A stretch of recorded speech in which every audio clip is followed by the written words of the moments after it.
Years ago, a good friend of mine gifted me homemade laundry detergent, which inspired me to make my own.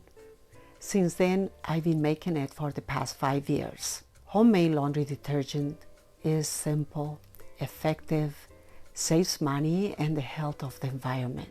Generally, you could get the ingredients at any grocery store. However, I got the bar soap at a Latin store because it's less than $1. Washing soda was purchased at Walmart, and borax you could buy at any grocery store. I'm very happy to share with you my money-saving ideas. I hope it helps you and your family. Enjoy it.